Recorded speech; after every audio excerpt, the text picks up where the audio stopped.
Bonjour Sébastien. Salut. Alors tu es moine bouddhiste, tu es rappeur, tu organises des ateliers de slam, tu participes à des événements caricatifs et aujourd'hui j'aimerais qu'on parle de l'altruisme. Donc est-ce que tu pourrais définir à ta façon l'altruisme? Oui, avant tout, j'aime préciser, je suis pas encore moine officiellement. J'ai reçu les vœux de Bodhisattva donc il y a 2 ans avec Maître Kosen, donc au temple de Karoux en fait, de la Kozen Sangha qui est vers Montpellier. Donc voilà, je dois recevoir les vœux donc cette année de moine, dans quelques mois. Dans quelques mois, oui. Voilà. Et donc oui, l'altruisme qui est un bon sujet. C'est vrai que ça me paraît un sujet assez d'actualité parce que bon, on se rend compte, hein, je sais pas si tu dois voir comme moi, que le monde qu'on est dans au niveau de la consommation et de l'évolution nous pousse plus aujourd'hui à l'égoïsme et à l'individualisme qu'à l'altruisme. D'accord? Donc pour définir l'altruisme, c'est un peu être à l'écoute des autres en fait. Être au service des autres et Penser de manière collective plutôt qu'individuelle? voilà, tout Oui. à fait, voilà. C'est-à-dire apprendre un peu à s'oublier et pour laisser la place aux autres, Hmm. d'une certaine manière. Or aujourd'hui, tu vois bien comme moi que c'est un peu le contraire qui se passe. Je vois par exemple dans l'immeuble, tu vois dans un immeuble, là on est à Saint-Denis, les gens, la plupart, ils arrivent, ils rentrent chez eux, à peine un petit bonjour dans l'escalier ou l'ascenseur et on se connaît même pas son prénom, on sait même pas comment on s'appelle, c'est chacun chez soi. Chacun sa petite vie en fait. Voilà, et Hmm. le modernisme et l'évolution occidentale, je pourrais dire même tendance mondiale maintenant, Hmm. nous pousse à cet individualisme en fait, quoi, hein. D'accord. On veut son téléphone, on veut son chez soi, sa voiture, sa télé, c'est toujours ça, son en fait. D'accord. Et c'est vrai que pour moi c'est un réel problème parce que si tu regardes bien, il y a quelques années, même à La Réunion, ou même on peut dire pour généraliser dans les petits villages, c'était difficile, d'accord, et les gens étaient pauvres et tout, mais il y avait quand même cet esprit de solidarité. Je veux dire, qu'il y a quelqu'un qui était dans le besoin, quoi, dans les difficultés, il y avait toujours quelqu'un pour donner la main. Oui, tout le monde se regroupait pour aider cette personne en difficulté. Exactement. Voilà.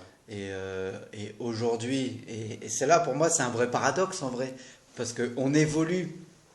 Tu vois, l'homme évolue, il devient de plus intelligent, il va sur la Lune, là il est sur Mars et tout ça, il évolue au niveau de toutes ces techniques, mais humainement, Il il régresse. régresse en fait. Hmm. On est bien d'accord, on le voit bien. C'est vrai que, comme il y en a qui disent qu'il y a moins de violence, il y a quand même une progression. Je veux pas non plus être pessimiste aussi. C'est vrai que ça évolue. Je pense qu'il y a par rapport à 300 ans, il y a quand même des évolutions. C'est Hmm. vrai. Mais il y a quand même une disparité entre les super riches et les super pauvres. Et moi, l'exemple qui me vient en tête, c'est que je suis allé l'année dernière en Afrique du Sud, par exemple. Et c'était impressionnant, quoi. À Johannesburg, plus précisément, tu vas dans un quartier où tu as les super tours, tu te crois à New York, des écrans géants qu'il n'y a même pas comme ici à La Réunion, d'accord? Et tu fais 15 minutes, tu vas à Soweto, en voiture, pof, pof, et là, tu arrives, c'est le sens contraire, tu as les petites maisons en tôle, il n'y a pas Hmm. d'électricité, il n'y a pas d'eau, tu vois, il y a une disparité, vraiment, quoi. Alors il y aurait moyen de partager et trouver un juste milieu. D'accord. Comment aujourd'hui chaque personne, chaque individu peut développer cette qualité d'altruisme pour justement penser de plus en plus de manière groupée? En fait, c'est une question intéressante. Mais en fait, je pense que pour avoir développé cet esprit-là d'altruisme, ça passe par d'abord un travail individuel. Ça paraît bizarre, Hmm. d'accord? Mais je pense que c'est avant tout un travail spirituel. Spirituel, dans quel sens? Peut-être pas dans le sens de religion. Beaucoup vont se retrouver Oui, dans alors peut-on définir la spiritualité très simplement parce que souvent ce terme-là peut effrayer bien des gens, beaucoup de préjugés. Donc est-ce qu'on peut définir la spiritualité de manière très simple? Un ben, entraînement de l'esprit? après, la définition, je pense que chacun a sa définition. Oui, Donc, je ne vais pas donner une définition générale. oui, Moi, selon moi, déjà, avoir une spiritualité, c'est développer l'esprit d'amour avant tout. D'accord. Moi, je le vois comme ça personnellement. Mhm. C'est développer l'esprit d'amour. Et cet esprit d'amour, il est présent déjà dans toutes les religions, quelle que soit la forme, d'accord? C'est l'amour, l'amour de Dieu, l'amour de son prochain. Donc développer une spiritualité, c'est ça. Et en même temps, d'apprendre à être en paix avec soi-même. S'aimer soi-même. S'aimer soi-même, c'est-à-dire à Ah trouver ouais. la paix à l'intérieur pour justement être à même d'être en paix avec les autres. Hmm. Parce que comment être en paix avec les autres si on n'est pas en paix avec soi-même? D'où l'importance de passer donc par l'individualité en travaillant sur soi-même, de développer l'amour pour soi, pour son monde intérieur, avant de pouvoir aimer les gens, les autres individus, et de penser de manière altruiste. Tout à fait. Par exemple, pour ma part, en fait, au niveau de... Moi, pour moi, ça passe par la méditation. C'est ma manière à moi. C'est chacun à sa manière. Oui. Pour moi, voilà, le fait de s'asseoir devant un mur, de laisser passer les pensées, laisser passer les émotions, en fait, c'est une manière de développer ce côté-là, en fait. Et d'apprendre... De laisser émerger certaines qualités qui sont innées en fait chez chaque individu. Voilà, voilà, c'est un peu ça. Mais c'est vrai que la méditation est assez particulière parce que, comme on dit dans le zazen, qui veut dire méditation assise, Ouais. on dit que, en fait, on s'assoit sans but ni profit. C'est-à-dire que quand je vais méditer, c'est pas pour gagner quelque chose. C'est pas pour développer une qualité. Exactement. Voilà. C'est juste, c'est le Bouddha qui a dit, c'est pas moi, hein, c'est juste pour s'asseoir. Mais, comme on dit, il y a toujours, quand tu fais quelque chose, il y a toujours un acte et une conséquence. On Tout est à bien fait, d'accord, ouais. tu vois. Ouais. Mais en fait, et c'est là qui est intéressant, c'est que quand tu lâches tout, c'est là que tu obtiens tout. Donc en fait, c'est pour ça qu'on dit, tel que moi je le comprends, c'est que le fait de tout lâcher, de ne rien chercher, tout s'obtient. Ouais.